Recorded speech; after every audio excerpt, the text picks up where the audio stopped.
Alright guys, welcome back to the channel. It's another day, it's another video here on the Redgate-Large channel, so if you are new, be sure to smash that like button, hit subscribe and comment down below as well. You can see by the title who you would start, drop and bench out of James Maddison, Phil Foden and, I was going to say Mason Greenwood there, it's not, it's Jack Grealish out of those three guys. And I know the debate often surrounds with Mason Mount as well. I think Mason Mount is now playing for a different position in this England squad, which is why I've put these three guys in. We'll jump into my thoughts around this and, well, really around each player. I think Phil Foden is a very, very good young player, and I think at the minute he's one of the most exciting players we have in English football. The same can be said for Jack Grealish. He has got his age on his side a bit now, Jack Grealish. He is a bit of a captain, he's a bit of a leader, and has that behind him as well. And James Maddison is a fantastic footballer. No disrespect to James Maddison there, he is a really, really good footballer, and I think he's probably got the keenest eye for goal at the moment out of the three of them. So we'll jump into and we'll have a look a little bit at the stats. So from this season, James Maddison and Phil Foden have both scored 8 goals, with Jack Grealish slightly lagging behind on 6. I say slightly, obviously Grealish was injured for a long time, and Grealish plays in a worse team, arguably a worse team, position-wise in the table. We will say they are a worse team than Leicester and Manchester City of Maddison and Foden. It's all got to really be put into perspective of what these players contribute to the squad and how much the team that they play around also affects them. Goals per 90, Phil Foden is out in front on that with a 0.3 goals per 90, with Maddison in second with 0.27 and Grealish in third with 0.24. And again, this is very much determined by the amount of football they are playing. Foden might come on and score goals at the end of the day that don't really matter or really affect anything. And Jack Grealish, when he has played literally every minute for Aston Villa this season, and he's got to get marks for that. I think the one thing that does let down Jack Grealish at the moment is the fact he is yet to score with his left foot, whereas it's not an even spread, but there are goals scored with left foot and right foot for both Phil Foden and James Maddison. So that is the one thing that he maybe doesn't have in his locker quite at this moment in time, but we've seen him score with his left foot before and he's more than capable of doing so. So attacking wise and goal scoring wise, there isn't really that much in it when you think about goals per 90 and you think about the minutes played. There isn't really that much in it between these three guys. But when we go to assists, we can see there is a completely new gulf of quality of player. And Jack Grealish has got 10 assists this season, with Foden and Maddison both on 5, and he nearly has triple the amount of chances created, or big chances created, than Phil Foden as well, with him on 14, Foden on 5 and Maddison on 6. So the creative side of Jack Grealish's game is so much better than, at the moment, than Foden and Maddison. I have no doubt both of them players will do better in future, and hopefully so. Hopefully so. We'll have a very competitive 3 players there.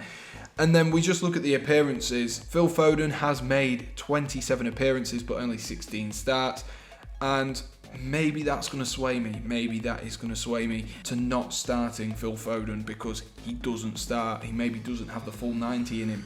We don't know. He doesn't play as frequently as the likes of Grealish and Maddison, who have both started 23 games for their teams, which is a huge amount more, and there is 500, nearly 600 extra minutes in it as well. So clearly, whilst he scores a lot of goals in less time, clearly he's not getting the game time that maybe he deserves at this current moment in time. So now that we've spoken a little bit about stats, I know stats are very hard to follow, so I'm going to talk a little bit about my opinions.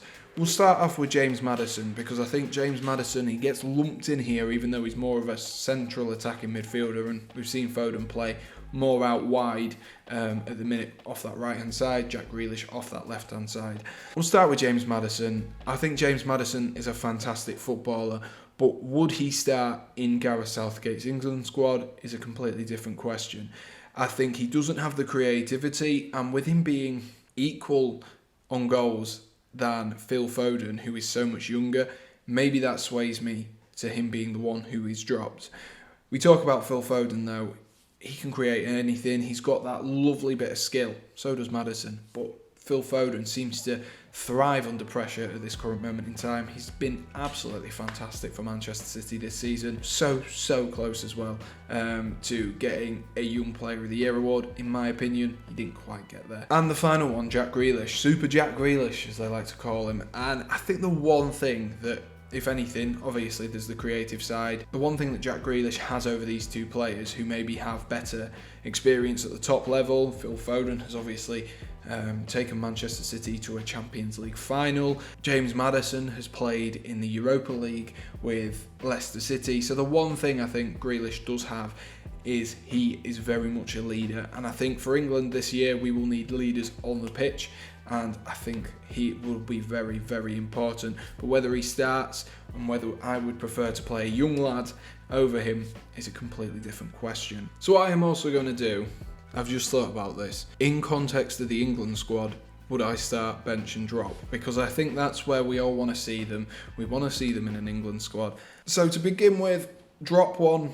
Unfortunately, as much as I love James Maddison, he is going to be my drop one. I think he's a very, very good player. And if Grealish or Foden got injured, more than capable. And maybe a little bit more able to play in the Mason Mount role than the other two. But for me, he's got to score more goals. I think he's got to be a bit more creative as well, especially with the fact that Jamie Vardy and Kelechi Iheanacho have scored so many goals this season.